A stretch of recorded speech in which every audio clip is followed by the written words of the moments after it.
Welcome to Educate, Inform, and Challenge. My name is Teresa MacLennan. I'm the Executive Director of the Women and Children's Shelter of Barrie. We are so glad that you've joined us today. As you know, the focus of our show is to talk about the lives and experiences of women. We talk about violence, human trafficking.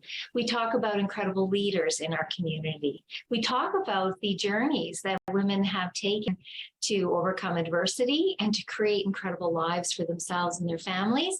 And we also like to highlight the interesting women in our community and their contributions to our world. And that's going to be a big part of our conversation today. So we're glad you joined us. And before we begin, of course, we want to thank and acknowledge our Indigenous community. We are so thankful that you have allowed us to be in this space and to have these conversations. And we are so thankful for partnerships. And we want to create and always be open to learning. And we thank you for all of the learnings and teaching and knowledge that you share with us. So welcome. I am just so pleased to introduce my guest, Elaine MacLachlan, who is here with us today. And Elaine, welcome. So glad to talk with you. Thank you. And I know that you, throughout your life and your career, you have worn multiple hats. Can you maybe just share with our viewers some of those various things that you've done in your life? Sure. Well, I'm at the point of my life where I have kind of shifted gears a little bit. But for most of my career in life, I worked as a social worker in mental health. And I was mostly working in hospital settings. I started a private practice more recently on my own, and then felt I'd heard enough stories and thought after 35 years, I really couldn't hear any more stories, and I decided to do something different. So I have just published a book, and that's kind of my journey now. I'm writing another one, and yeah, I'm starting to explore that side of my life a little bit more now. So we're going to dive into that. And I just want to say I really appreciate that connection as a registered social worker as well. It can be that kind of work, exhausting, traumatizing, and you carry a lot. In terms of really trying to support others so that they can have the best life possible. And so I'm very appreciative of the commitment and the contributions that you've made to other people's lives, and that now you're at a time in your life where you're focusing on yourself and what it is that you would like to be doing for yourself. And so I'm very much in awe of that. And I, being in this social work field for 30 something years myself, I understand where you're at. Yeah, for sure. Right. And I know in addition to that wealth of experience that you have, and we are going to talk about this new journey of being an author, I know that you are also very active with the Kiwanis Club. And so can you maybe just talk to us a little bit about your work with the Kiwanis? Like, what role do you play there?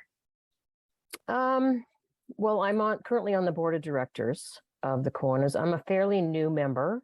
I moved with my partner and our 3 dogs, we moved up to the Barrie area over a year ago. And at that point in time, I was at a little bit of a loss around how I was going to spend the rest of my life.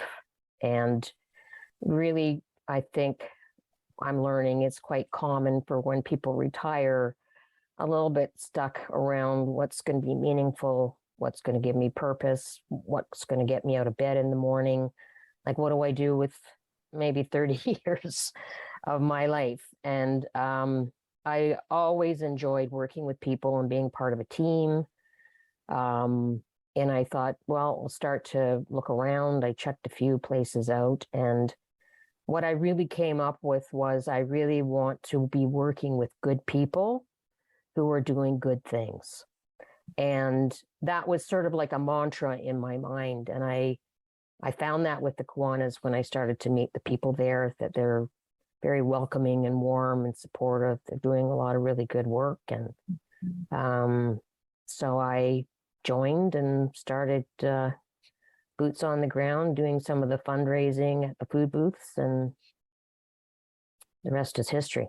Yeah, that's fantastic. And I always have to just highlight and mention and thank the Kiwanis Club and yourself, because the Kiwanis has been an incredible support for so many nonprofit agencies in the community and groups that are doing really important work. And we are always thankful for the Kiwanis Club who partner and walk alongside us and really get the work that we do. And what we always love to see is that there are women who are really making their mark and contributing to the community, especially at a board of director level. Because we always want, as a feminist organization, we always want to have equal representation of women at every table where decisions are being made. And so I'm very appreciative of your contributions as a board member, and the work that you're doing and creating a vision for other women in the community to contribute to their community, but also to be a decision maker. And so I think it is wonderful that you found your place with the Kiwanis Club. And we are very, very thankful for the work that you do in that entire club. Yeah. Well, there was a time when there were not any women in service clubs. And now within the Kiwanis Club of Barrie, I think it's probably about 50-50. I'm not sure on that, but there are a lot of strong women on the board and in the club, and they work really well together. And amazing. And that is, that was something that I was going to maybe ask you about is, are you seeing a different journey now in terms of women's participation, especially at the board level, leadership levels, right? And I seem to be hearing that there definitely is a more concerted effort for boards and leadership in organizations to try and have equal representation of men and women. We're not fully there yet in many spheres, but we are making some really good progress. So it is really nice to hear from you that journey, you're seeing that as well. Yeah, definitely. Yeah. So I want to dive into this new chapter of your life. And so I'm going to hold up your book so our viewers can see it. And the book is called Silent.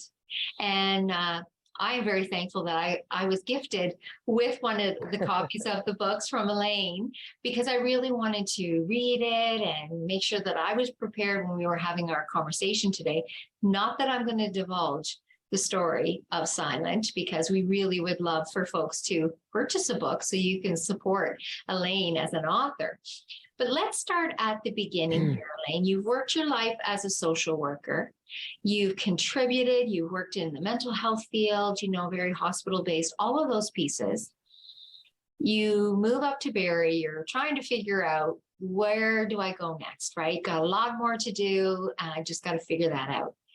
How did you come to the realization that I'm going to become an author? I'm going to write a book. Well, I think I always knew that I was a writer. I don't think that I necessarily thought of myself as a published author. But I do remember being a young child sitting in my parents' living room floor when everybody was asleep on a Saturday morning, and I'd be writing little stories and poems and stuff. So, and then throughout school and when I was in guides, I wrote little stories, and I always loved to write stories and poems at one point. I don't think at that point I envisioned myself particularly as writing a book and being an author, although that probably came into my mind and I would have thought that would have been nice.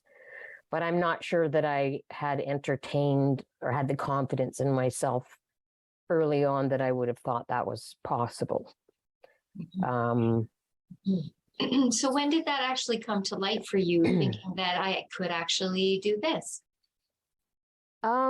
I had the idea for the book Silent probably about 30 years ago. It kind of popped into my mind. I think, well, as a social worker, you can appreciate how we like to observe the world and observe people. And I started to notice my mother's life, women of her generation, and kind of the choices that they almost were forced to make. They didn't have a lot of options. And I felt some degree of sadness around that. Now, I'm not saying that my mother, went through what the character in this book went through, but I started to look around and see women's lives, particularly of that generation, and how they were formed by society's expectations and lack of expectations, really, around what they could expect for their lives. So anyway, the idea came into my mind, and I started to make some notes about it and do some scenes. And life got kind of busy with work and everything. And I had it in the back of my mind, but I did put it away for a number of years. And when I came to retire, or was coming up to retirement, I decided, maybe this is something it's always been in the back of my mind that I wanted to finish it. Whether I published it or not, it felt important for me to write this story for all of those women and for myself. And so I started to work more consistently on it. A good friend of mine took the manuscript and went through it with a fine-tooth comb and helped me to kind of weed things out. And I just put it together, and there it was. You are. Yeah. So we're going to talk quite a bit more just about that process and how you become published. And I just have to say, as a women's organization that represents and supports women who have experienced violence and oppression, the book, and again, it's challenging to not give away too much in the book, but the book definitely spoke to me as a woman, as a representative of the Women and Children's Shelter and the work that we do in supporting women. And because a big piece of what we do is advocacy about gender equality and about misrepresentation of women's abilities and skills, early sexualization of young girls, and the historical perspective of the way that women need to move through the world in order to be able to be seen and to get ahead and to have stability and security.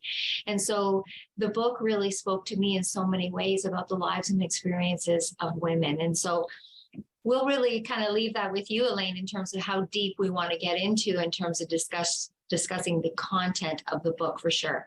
But before we do that, we are going to head into a very quick commercial break, and we just really encourage our viewers to stay with us.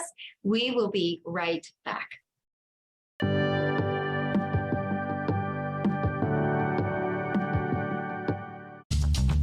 This program is brought to you by Ignite TV. Now you're in command. Visit Rogers.com for more details.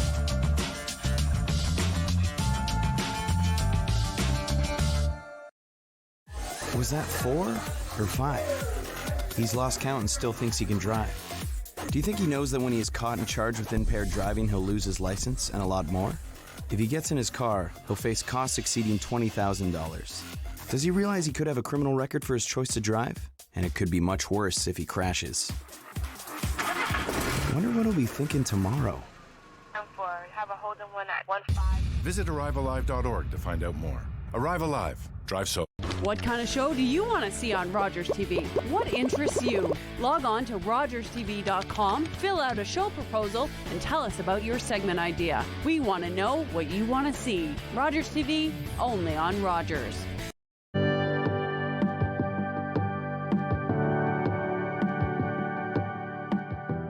Welcome back to Educate, Inform, and Challenge.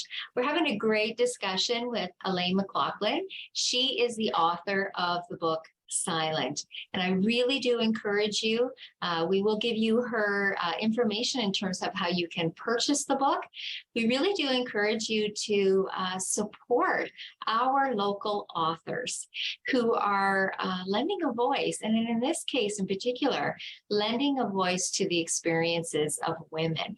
And so that's just a little tease about the book Silent. So Elaine, let's talk about that again. Very respectful of how much information you want to share about what is in the book, but can you give us a bit of a synopsis about the story of the main character in Silent? Sure. So the main character, Polly, is a young, actually she's, as the novel starts, she is in her 60s, and she's thinking back on her life. And we learned fairly early that she spent a significant amount of time in a psychiatric hospital.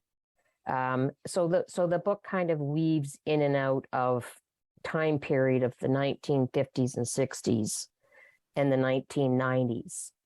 So we learn over time what has occurred that has taken Polly to this place. And the title is called Silent because, well, it's multi-layered, but one of the reasons it's called Silent is that Polly does not speak. And she lives with other patients and the staff, but she doesn't interact verbally with them. As we learn more about her story, the significance of silence goes a little bit deeper because of how she had to keep her mouth or herself quiet around what was going on in her life for many, many years. And finally, with one act, she did speak what she wanted to say. And then from then on, she didn't speak again. I feel like I'm kind of rambling here, but she's a woman of my mother's generation, a small town Presbyterian community, where there was strict codes or expectations around how women should be living and what they should be doing with their lives. And that was, in her perception, she had to be married and have a family to be part of the community and be accepted. The problem was that she thought that she wasn't desirable enough or attractive enough or interesting enough to be able to find a husband, and was thrilled when someone finally picked her. So that starts her life, and she, I think, as many women of that generation, and I think believed, this is going to bring my life happiness. This is going to give me my identity. This is going to make me part of the community. I'm doing all the right things. I'm ticking all the boxes. And my life's going to be great from here on in. Because she was young, and that was kind of how she was socialized to think. Mm-hmm. Of course, when she gets into the marriage, she finds that it's anything but a dream to come true. It's a bit of a nightmare because her husband ends up being very abusive. And again, in back in the day, they didn't have women's shelters. Nobody talked about what was going on in somebody else's house. People might have known, they might have heard things, but nobody would intervene. So she was very alone, could not speak, again, her truth, because she didn't think that anybody would care or listen. Once she has her daughter, she turns a page and realizes she has to do something to save her daughter, really. And so she makes a choice at that point, with really with her daughter's future and her daughter's her daughter's future in mind. She didn't want her daughter to live the life that she lived. So I don't know if I should go on anymore. Yeah, I know. You gave a lot of great information about the book. And if I can just say to our viewers, there is so much more in this incredible story. And I found it very easy to read. Like, it's not, some books are just difficult. Like, it's kind of hard to get through them, or you get stumbled on certain parts. This book is not that at all. This book was an easy read. It just flowed really, really well. And so I really did not have any idea what the book was about before I started reading it.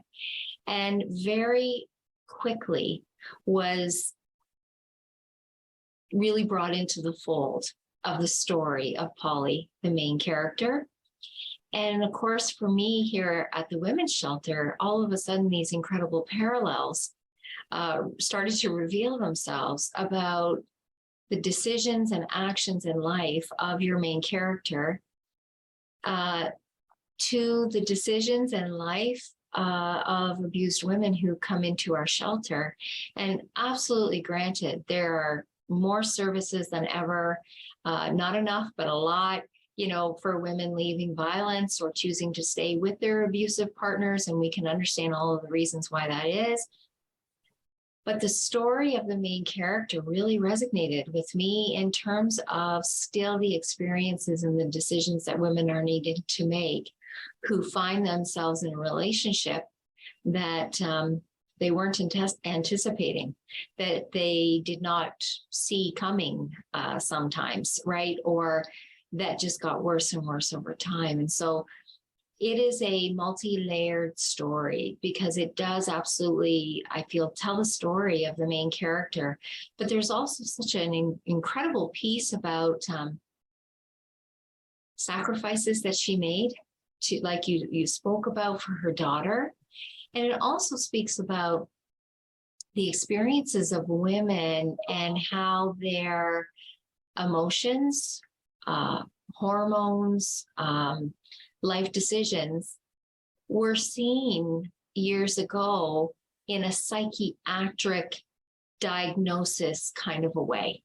And we still see many of that today. There are still women who will go in to see a doctor to talk about a physical ailment, and that physical ailment is chalked up to a psychiatric issue.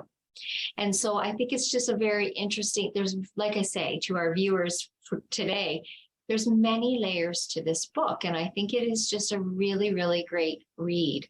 And so please think about purchasing the book Silent, and we will give you the details on where you can find that.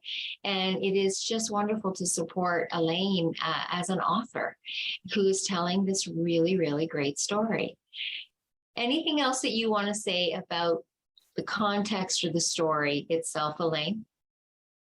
Well, I think one of the things that you pointed out was that it wasn't hard to read. And I could have put a lot of graphic, disturbing scenes in the book, because, the nature of the book is such that there are disturbing things going on.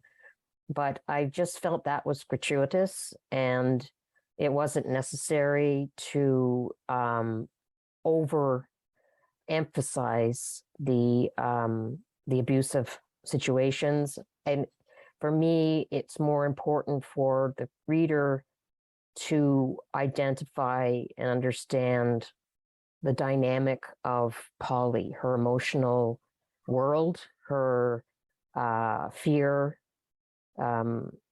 the social expectations that shaped her life, and how she struggles to unhook from those. And so I didn't think it needed to be overly graphic. I think your point was very well made in the book, without the use of, like you say, being more graphic. The point is extremely well made. And I don't think anybody could read this book without knowing what is happening in the life of Polly, for sure. So we have about 5 minutes left, Elaine. The time goes by very, very quickly. I would love to know, what is the journey? If there's a woman, a young girl who's watching today who thinks, you know what, I have all these ideas and I would love to write a book, I'd love to get published. What does the process look like for a woman to do that? Well, I think one of the things that's most important is to, write things down, not just have ideas in your head, but to make sure that you're writing them down, because it's amazing when you look back at things that you wrote down like last week or last year and you go, I don't even remember writing that. So if you have good ideas, if you have an idea for a book or a plot, to write it down. And I think, if you have a story to share, it's often helpful to find other women women writers, or it doesn't have to be women writers, but supportive women's groups where you can get some honest but compassionate feedback around your work. It really helps to share that with other people who kind of like your idea or can help you fine-tune things. I did send my book out to a few publishers. I heard back from someone and they said we're interested, but then they didn't pick the book up. So I went the self-publishing book route. It's a little bit of a slippery slope. It can be expensive. And so you have to be careful with that. And, but I was really happy with the publishing company that I went with. They did a really good job. The problem is that once you have your book out and it's, whether it's an ebook or a hardcover or a soft cover, you still have to market it. And that's where it gets dodgy unless you're really good at marketing yourself and putting yourself out there on various platforms. Okay. Which I'm not really good at. Okay, so we have 1 minute left, Elaine. Okay. So how do our wonderful community purchase this book? So it's on Amazon Kindle or Barnes & Noble Nook, so you can get it as an ebook through either of those platforms. I also have, as you can see, some paperback copies, which I'm selling myself. And I have a platform on Shopify. So if you just put that in on Shopify, then I will get your details and send you the book. Fantastic. And we're just going to wish you well. I understand you've got another book in the works, which is fantastic. Yep. And so if you're a woman, a young girl who's listening today, you know what, think about Elaine's journey and Elaine's life. And there is no possibility that is not open to you. All doors are open to you to dream big and to think about something that you might want to do or that you've put on the back burner for 30 years. Right. And then 30 years later, you're right there in this wonderful place. And so we just encourage, if you're listening today, live your dreams, live your dreams. Elaine, thank you so, so much. Thank you to our wonderful community for being here with us today. We hope to see you next time. Take good care. Bye-bye.